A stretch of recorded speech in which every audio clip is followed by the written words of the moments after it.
নমস্কার বন্ধুরা, খুশির রান্নাঘরে আপনাদের সবাইকে স্বাগত। আজকে আমি তৈরি করছি ওলকপির ডালনা। তো আসুন তাহলে দেখে নেওয়া যাক কিভাবে তৈরি করছি আমি এই ওলকপির ডালনা। ওলকপির ডালনা তৈরির জন্য আমি এখানে নিয়ে নিয়েছি 4টে আলুকে আমি ভালো করে ছাড়িয়ে নিয়ে তারপর আলুগুলোকে একটু বড় বড় টুকরো করে কেটে নিয়েছি। আর নিয়েছি 1 মুঠো পরিমাণ তাজা মটরশুঁটি। আর এর সাথে নিয়ে নিয়েছি 2টো ওলকপি ভালো করে ছাড়িয়ে নিয়ে তারপর ওলকপিগুলোকে একটু ছোট ছোট টুকরো করে কেটে নিয়েছি। এরপর এই সমস্ত সবজিগুলোকে ভালো করে আমি ধুয়ে নিয়েছি। তারপর এগুলো আমি রান্নার জন্য নিয়ে নিচ্ছি। রান্নার জন্য উনানে একটা কড়াই বসিয়ে দিয়েছি। কড়াইয়ে দিয়ে দিয়েছি সর্ষের তেল। তেলটাকে ভালো করে গরম করে নিচ্ছি।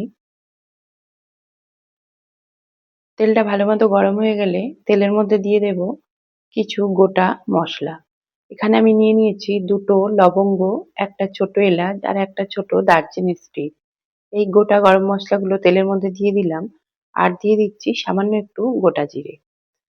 এরপর এই তেলের মধ্যে আমি দিয়ে দেব কেটে রাখা ওলকপি আর আলুর টুকরোগুলো।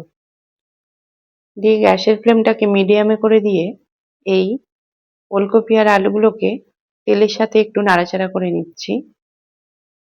একটু নাড়াচাড়া করে দেওয়ার পর এর মধ্যে দিয়ে দিচ্ছি স্বাদ অনুযায়ী লবণ। লবণটা দিয়ে লবণটাকে ভালো করে ফুলকপি আর আলুর সাথে মিশিয়ে দিচ্ছি। লবণটা একটু নাড়াচাড়া করে দিয়ে মিশিয়ে দেবার পর এর মধ্যে একটা ঢাকনা দিয়ে গ্যাসের ফ্লেমটাকে মিডিয়ামে রেখেই 5 মিনিট মতো এটা রান্না করে নিচ্ছি। আর মাঝে আমি একবার ঢাকনাটা খুলে নাড়াচাড়া করে দিয়েছিলাম। এর ফলে ওলকপি আর আলুগুলো ভালো মতো ভাজা হয়ে গেছে। আর ঢাকনা দেওয়ার ফলে আলু আর ওলকপিটা একটু সেদ্ধও হয়ে গেছে। এই পর্যায়ে একটু নাড়াচাড়া করে নিলাম। এরপর আমি আগে এখানে তেজপাতা দিতে ভুলে গেছিলাম ফোড়নে। এখানে আমি তেজপাতাটা দিয়ে দিলাম আর দিয়ে দিলাম 1/2 চামচ পরিমাণ আদা বাটা। দিয়ে আদা বাটাটাকে একটু নাড়াচাড়া করে মিশিয়ে দিলাম। তারপর এর মধ্যে আমি কিছু গুঁড়ো মশলা দিয়ে দেব।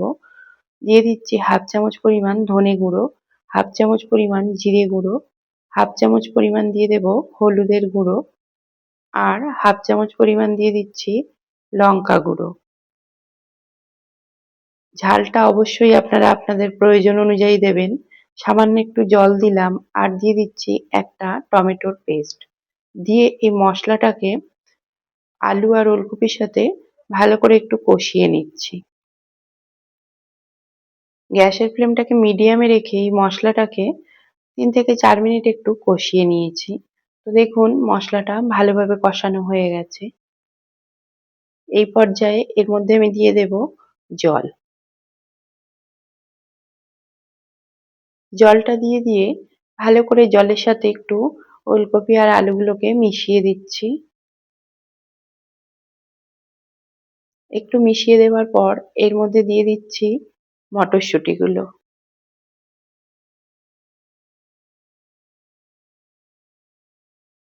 মটরশুঁটিগুলো দেওয়ার পর এর মধ্যে দিয়ে দিচ্ছি সামান্য একটু চিনি। যেহেতু এটা সম্পূর্ণ নিরামিষ রান্না, সামান্য একটু চিনি দিলাম। এরপর একটা ঢাকনা দিয়ে গ্যাসের ফ্লেমটাকে হাই হিটে করে দিয়ে এটা 5 মিনিট রান্না হতে দিচ্ছি। 5 মিনিট পর ঢাকনাটা খুলে নিলাম আর দেখুন জলটা অনেকটাই টেনে গেছে। একটু নাড়াচাড়া করে দিয়ে দেখে নিচ্ছি ওলকপি আর আলুটা ভালো মতো সেদ্ধ হয়েছে কিনা। তো দেখুন আলু আর ওলকপি ভালো মতো সেদ্ধ হয়ে গেছে।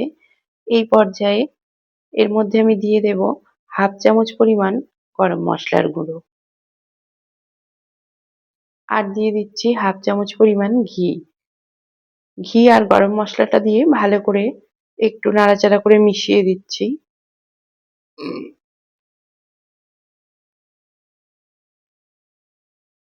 ঘি আর গরম মশলাটা ভালো করে মিশিয়ে দেওয়ার পর গ্যাসের ফ্লেমটাকে বন্ধ করে একটা ঢাকনা দিয়ে এটা 5 মিনিট মতো স্ট্যান্ডিং টাইমে রেখে দিয়েছিলাম।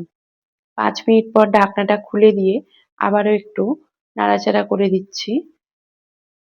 একটু নাড়াচাড়া করে দিয়ে এই ওলকপির ডালনাটা নামিয়ে নিয়ে এটা গরম গরম পরিবেশন করে দিয়েছি।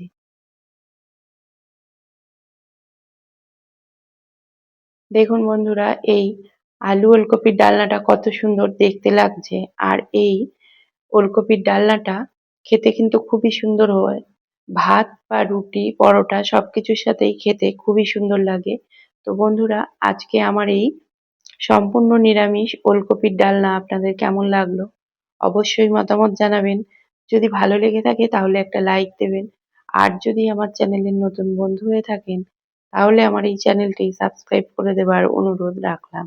ধন্যবাদ।